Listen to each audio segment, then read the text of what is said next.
à laquelle vous allez nous suivre. Je suis très heureux de nous retrouver encore pour un numéro et de nous partager un message de la part de l'Éternel que je sens fortement dans mon cœur. C'est un classique, mais j'aimerais vous le partager afin que Dieu puisse vous bénir autant qu'il m'a béni quand je l'ai reçu. Et ce message, il l'est intitulé « Et il ne lui resta que le tronc ». Et il ne lui resta que le tronc. Je le tire dans le livre d'1 Samuel, chapitre 5 particulièrement. Mais pour une meilleure compréhension du contexte, j'aimerais qu'on commence par 1 Samuel 4, au verset 1. La Bible déclare « La parole de Samuel s'adressait à tout Israël. Les Israélites sortirent à la rencontre des Philistins pour les combattre. Ils installèrent leur camp près d'Ébenézer. Tandis que les Philistins campaient à Aphek, les Philistins se rangèrent en ordre de bataille contre Israël et le combat s'engagea. Israël fut battu par les Philistins, qui tuèrent environ 4000 hommes sur le champ de bataille. Le peuple rentra au camp, et les anciens d'Israël dirent « Pourquoi l'Éternel a-t-il laissé aujourd'hui les Philistins nous battre? Allons chercher l'arche de l'alliance de l'Éternel à Silo, qu'elle vienne au milieu de nous et nous délivre de la domination de nos ennemis. » Le peuple envoya des messagers à Silo, et l'on apporta de là l'arche de l'alliance de l'Éternel, le maître de l'univers, qui siège entre les chérubins. Les deux fils d'Élie, Ophni et Phiné, étaient là avec l'arche de l'alliance de Dieu. Lorsque l'arche de l'alliance de l'Éternel entra dans le camp, tout Israël poussa de grands cris de joie, et la terre en fut ébranlée. Les Philistins entendirent le vacarme de ces cris et dirent « Que signifient ces grands cris qui retentissent dans le camp des Hébreux ?» Lorsqu'ils apprirent que l'arche de l'Éternel était arrivée au camp, les Philistins eurent peur, parce qu'ils crurent que Dieu était désormais dans le camp des Hébreux. « Malheur à nous, disait-il, car ce n'était pas le cas jusqu'à présent. Malheur à nous, qui nous délivra du pouvoir de ces dieux puissants. Ce sont eux qui ont frappé les Égyptiens de toutes sortes de fléaux dans le désert. Fortifiez-vous et soyez des hommes, Philistins, sinon vous serez esclaves des Hébreux comme ils ont été les vôtres. Soyez des hommes et combattez. » Les Philistins livrèrent bataille et Israël fut battu. Chacun s'enfuit dans sa tente. La défaite fut très grande et 30 000 fantassins israélites furent tués. L'arche de Dieu fut prise et les deux fils d'Élie, Ophni et Phiné, moururent. 1 Samuel 5, on saute pour lire 1 Samuel 5 à partir du verset 1. La Bible déclare « Les Philistins prirent l'arche de Dieu et la transportèrent d'Ébenézer à Asdod. Après s'être emparés de l'arche de Dieu, les Philistins la firent entrer dans le temple de Dagon et la placèrent à côté de Dagon. Le lendemain, les Asdodiens se levèrent de bon matin et trouvèrent Dagon étendu, le visage contre terre, devant l'arche de l'Éternel. Ils prirent Dagon et le remirent à sa place. Le surlendemain, ils se levèrent de bon matin et trouvèrent de nouveau Dagon étendu, le visage contre terre, devant l'arche de l'Éternel. La tête de Dagon et ses deux mains étaient abattues sur le seuil, et il ne lui restait que le tronc. C'est pourquoi, jusqu'à aujourd'hui, les prêtres de Dagon et tous ceux qui viennent dans le temple de Dagon à Asdod ne marchent pas sur le seuil. Amen. Ce texte est un texte que plusieurs d'entre nous connaissent certainement. Et juste pour mettre dans le contexte, Israël et les Philistins sont en guerre, dans un conflit. Israël et les Philistins sont en conflit et généralement les conflits de l'époque étaient simplement au sujet de gagner plus de terres.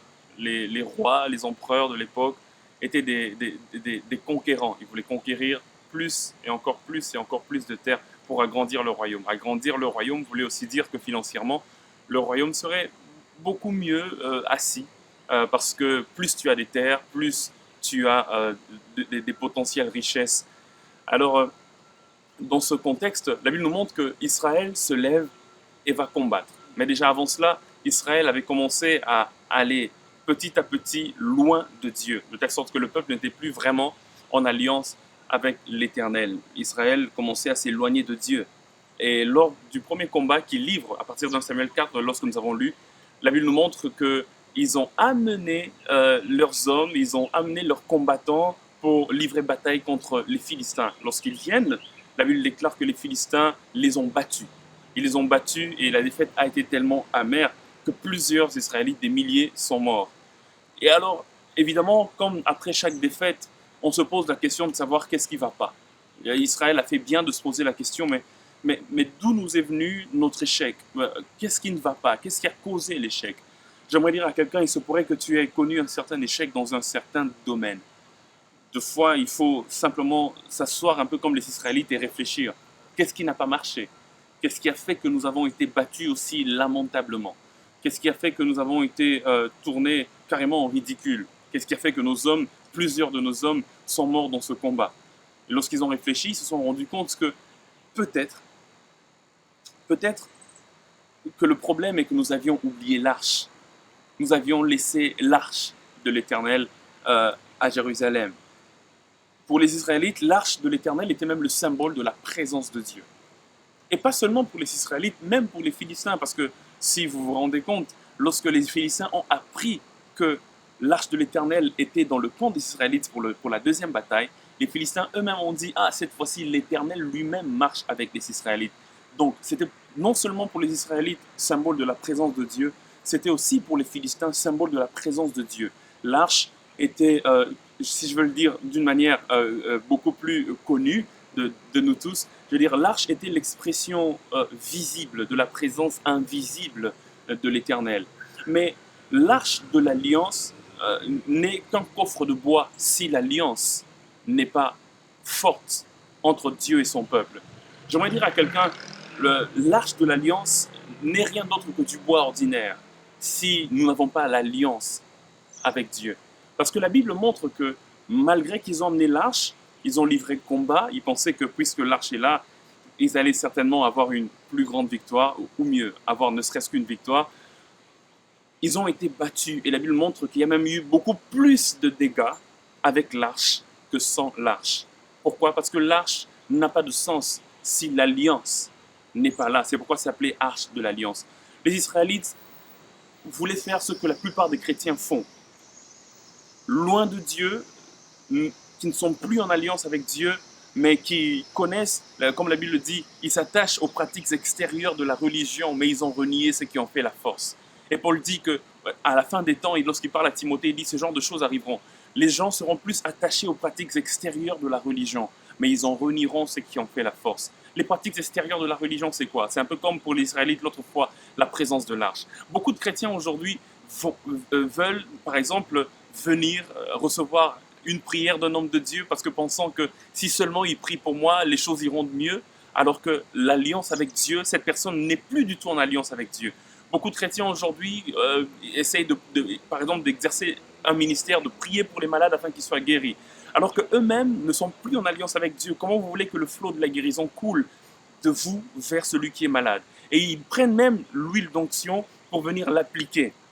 Mais l'huile d'onction n'a aucune force sur le malade si toi-même qui appliques cette huile d'onction sur la personne malade n'est pas en alliance avec Dieu. Le plus important, c'est d'abord ton alliance avec Dieu. J'aimerais dire à quelqu'un, on peut prendre des mouchoirs, les mettre sur toi, et prendre ces mouchoirs, à les mettre sur un malade. Ce malade-là ne sera pas guéri si toi-même tu n'es pas en alliance avec Dieu. La raison pour laquelle les mouchoirs de Paul, les mouchoirs qui étaient posés sur Paul ou les tissus qui étaient posés sur Paul opéraient des miracles et des prodiges, c'est parce que Paul lui-même était en alliance avec Dieu. Ça ne sert à rien de chercher l'arche, ça ne sert à rien de chercher les pratiques extérieures de la religion, ça ne sert à rien de chercher les rituels si nous ne sommes plus nous-mêmes déjà en alliance avec notre Seigneur. Et malgré que les Israélites en aient l'arche, ils avaient été battus encore plus lamentablement. Ils avaient été battus encore plus fort parce que l'alliance était partie.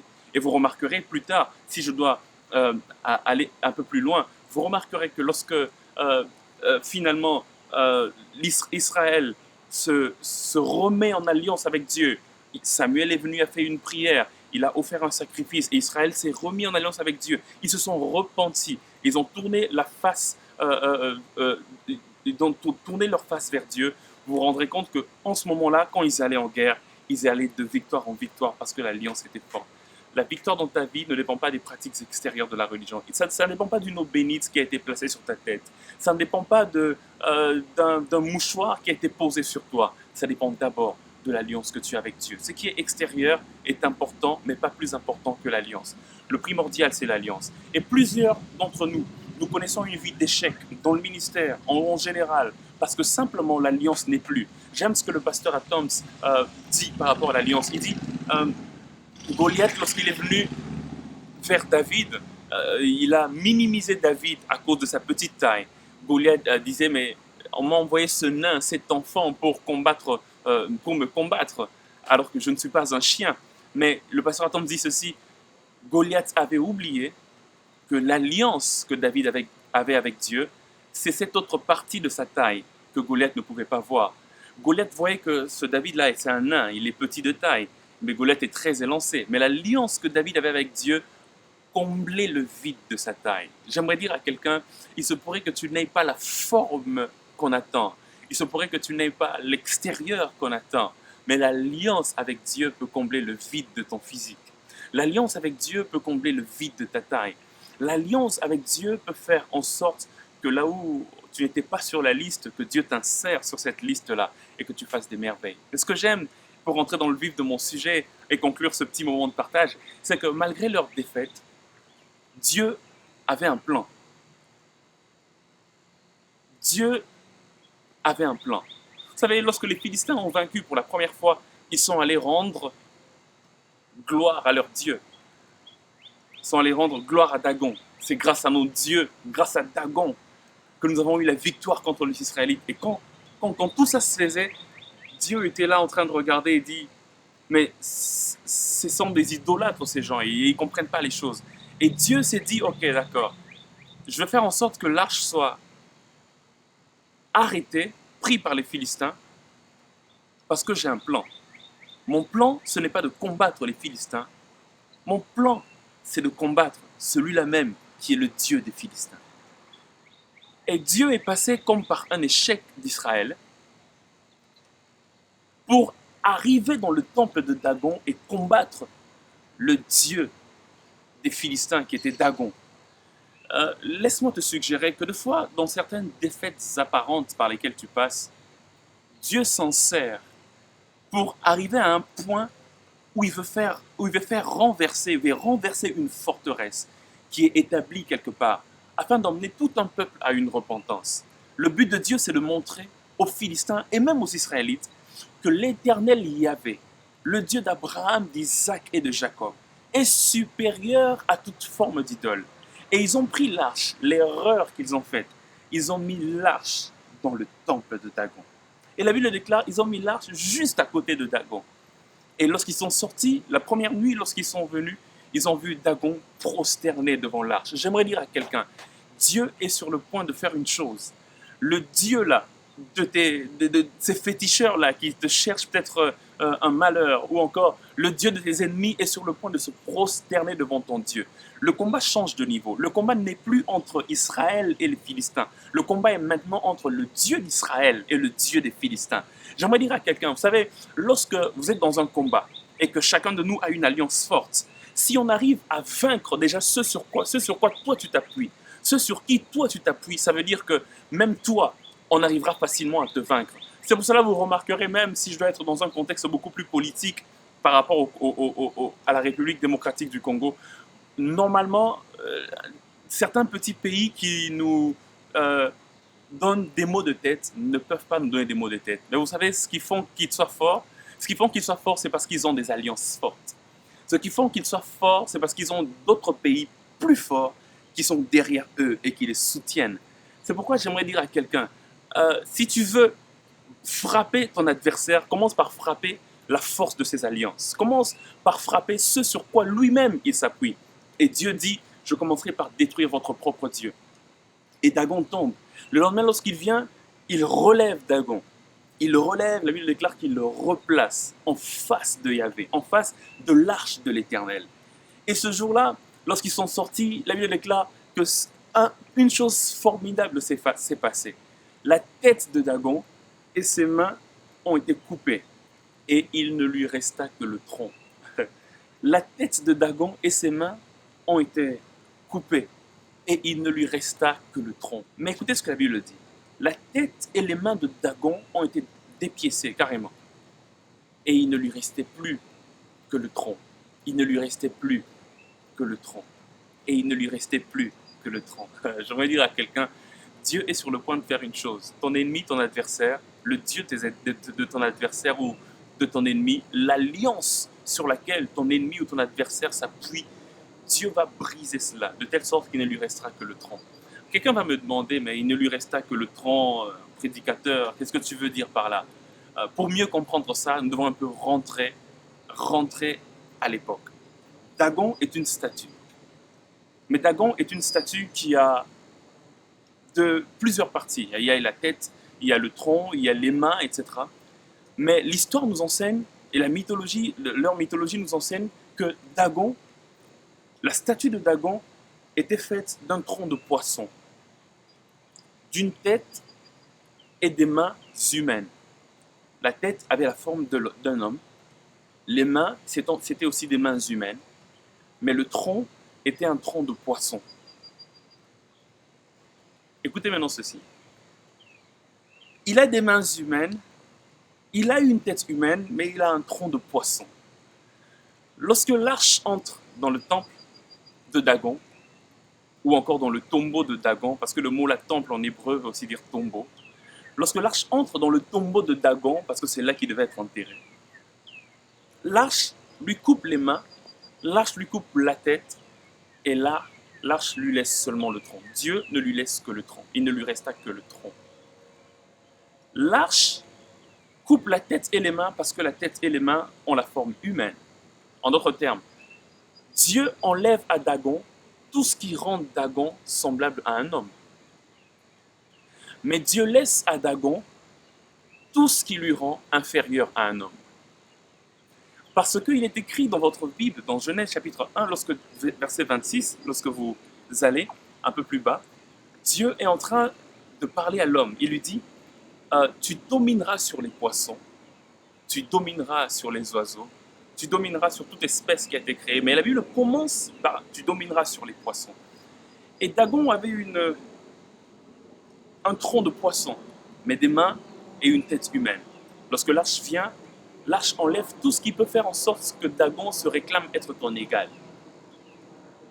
Mais l'arche laisse à Dagon ce qui fait en sorte que toi, tu puisses dominer sur lui. J'aimerais dire à quelqu'un, deux fois dans le combat de nos vies, Dieu fait en sorte que cette situation-là, qui te tient tête, Dieu enlève tout ce qui peut faire en sorte que ça te tienne tête. Et Dieu laisse la partie qui fera en sorte que toi, tu puisses dominer sur cela. Il est temps que notre Dieu nous donne la domination sur tout ce qui existe. Il est temps que dans le secteur dans lequel tu es, il est temps que dans l'entreprise dans laquelle tu es, il est temps que dans le combat dans lequel tu es en train de vivre, ton Dieu puisse faire un miracle. De telle sorte que tout ce qui te tient tête puisse laisser place à ce qui peut faire en sorte que tu aies la victoire et la domination sur cela. C'est ça ma prière pour toi, même dans tes études, même dans ton mariage, même dans tes finances, même dans ton boulot, dans tout ce par quoi tu passes, que Dieu ne laisse à ton Dagon seulement le tronc, la partie qui fait en sorte que toi, tu aies la domination sur lui. Quelqu'un le croit-il avec moi? J'aimerais que tu dises Amen avec moi et que Dieu le fasse pour toi. Je veux prier avec toi. Père, merci pour ceux qui me suivent. Merci pour cette exhortation. Merci de faire en sorte que tu nous donnes victoire dans tous les combats que nous avons. Merci pour l'interpellation que tu nous as donnée par rapport à l'alliance avec toi, qui est plus importante que tout rituel extérieur. Dans le nom de Jésus-Christ, Père, merci d'entrer dans nos combats et de nous accorder la victoire qu'il faut. Au nom de Jésus. Amen. Que Dieu vous bénisse. On se retrouve à la prochaine.